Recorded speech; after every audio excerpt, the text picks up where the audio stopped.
Well, wow, this just got very, very interesting. And if you're wondering why I seem kind of pumped up about it, it's because it's basketball. We can talk a little basketball. We can do what fans do and take positions and argue it out and debate who the hell is the genius in this situation and or who is the absolute freaking idiot, because somebody's one of these things and someone else is the other. And we are talking about the Las Vegas Aces and the Indiana Fever, because we just got news.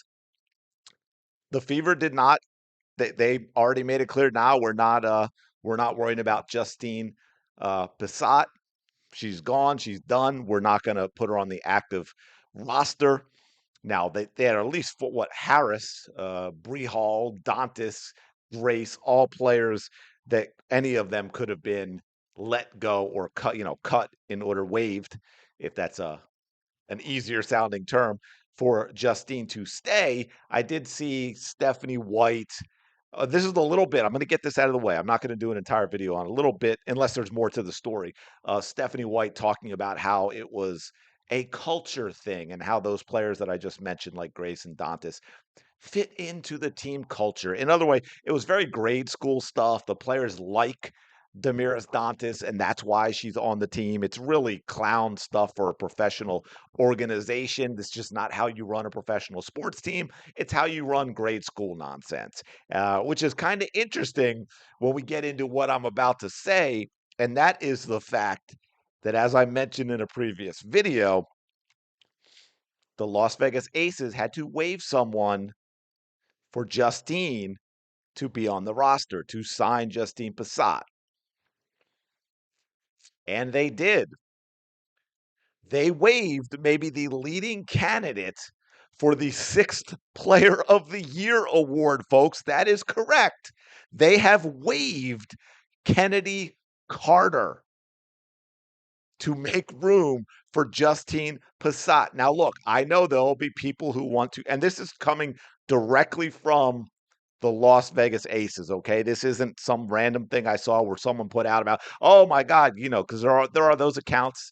By the way, Fever Updates is one of those accounts. They just make stuff up. It's all clickbait and engagement stuff. They just completely make stuff up. This is from the Las Vegas Aces themselves. Now, I know a lot of people will probably immediately have that visceral reaction of, well, it's Kennedy Carter. There must have been a problem, this or that. Doesn't matter. Haven't seen anything that is that massively a big deal. I think we would have heard it because all teams from, 8-year-olds up to professional teams have players that don't all get along, that have issues from time and again. So I'm not buying that type of thing that they're going to get. When Becky Hammond, the ship she runs, I'm not buying that they would get rid of Kennedy Carter. Keep this in mind. Kennedy Carter playing 17 minutes per game, averaging 12.2 points in those 17 minutes a game. So production wise, she is, a top 2, top 3 scorer in the WNBA if she's playing starters minutes. By the way, she's also doing it shooting 60% from the field. Oh, by the way, 52.4% from 3. So yeah, she's shooting 62% from 2. She has an effective field goal percentage of like 66.5%. And they waived Kennedy Carter in order to sign Justine Pissott off the Indiana Fever player development, one of the 2 spots. I don't know what they call it. I was going to say roster, but I guess it's not really a roster. So here is the big, big question for everyone. Are the Las Vegas Aces absolute idiots? Are they insane? Is there something else going on? Or is it the Indiana Fever that are even far, far worse than I originally thought they were when I said they should have been playing Justine Pissott?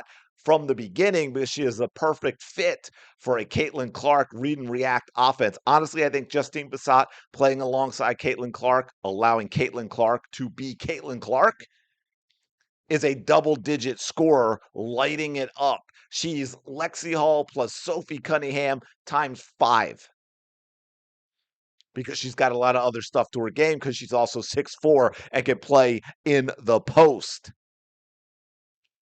And yet, never even got on the active roster with the Indiana Fever. And a lot of people, I know they can say, oh, well, you don't know what she's going to be like. Oh, you're just saying that because you're a Caitlin Clark fan. You don't like Stephanie White. You don't like Amber Cox. And that's why you say all these things about Justine Pissott.